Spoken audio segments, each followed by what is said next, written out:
It started on the edge of the Kuiper Belt, far beyond the icy grip of Neptune. The Valkyrie 7, a long-range research vessel manned by 5 astronauts, intercepted a signal so intricate and patterned, it was undeniably intelligent. Back on Earth, decoding the signal took 3 years. When they finally cracked it, humanity realized 2 things.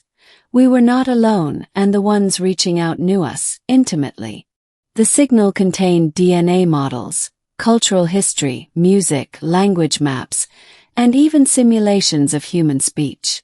They'd been watching, waiting. They called themselves the Shari, a race of biomechanical beings from the Triangulum galaxy. Their message was simple. We come not to conquer but to bond. We offer alliance through union. One of you must come. And so Earth sent me. 2. My name is Theo Kane, and I said yes. I wasn't anyone special. Not a soldier. Not a genius. Not even a diplomat.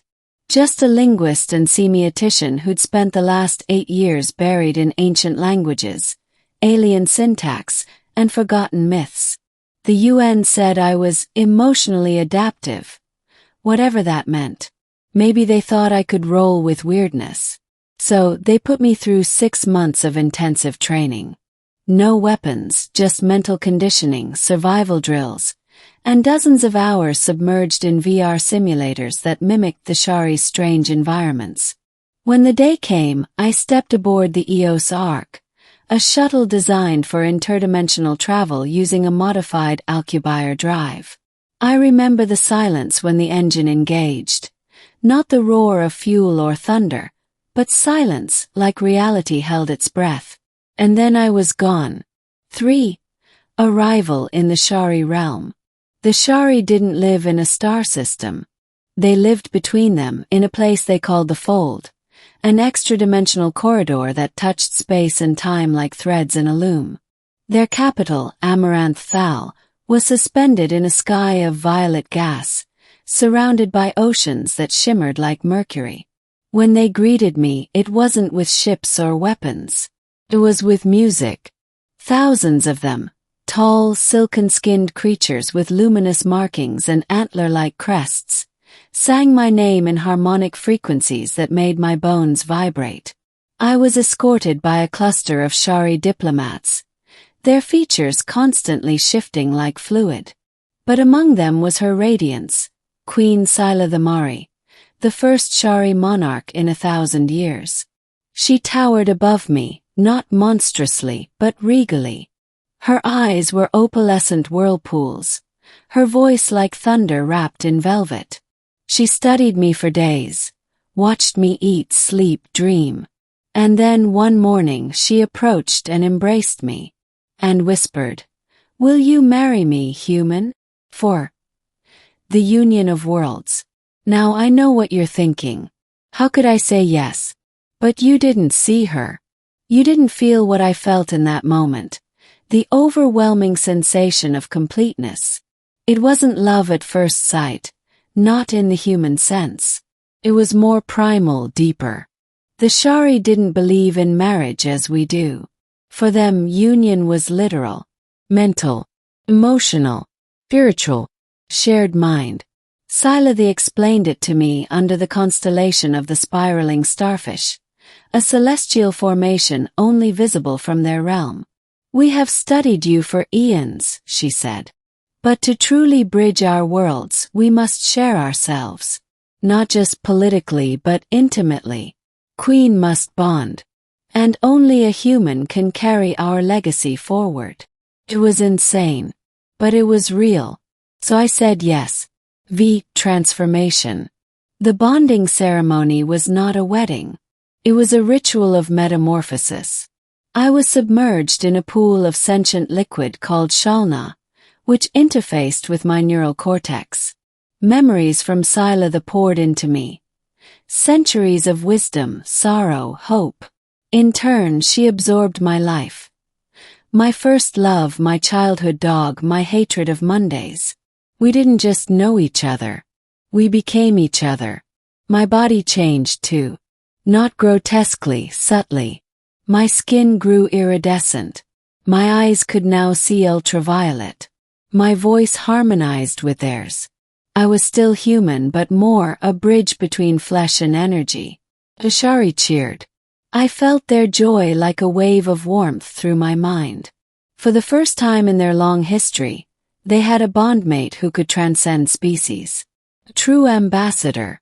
And yet not all were pleased. 6. The dissidents. They called themselves the Verdict of Stone, a faction of Shari who believed in purity.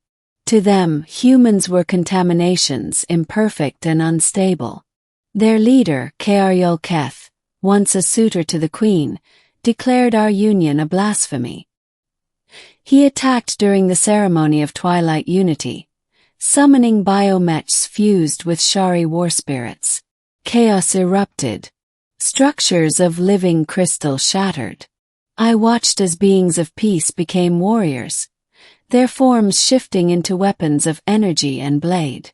Scylla shielded me with her own body, her crest flaring with defensive light. I felt her pain in my own chest. Rage bloomed inside me, alien primal. I screamed, and the Shalna inside me responded. My body lit up. I became something else, neither man nor Shari. My voice turned into a resonant frequency that disrupted the attacker's synchronization. I didn't know what I was doing, only that I had to protect her. Phil lunged. I caught his blade with my bare hand and melted it. 7. Aftermath. We won. But at a cost. Scylla was injured, her mind fragmented from shielding me.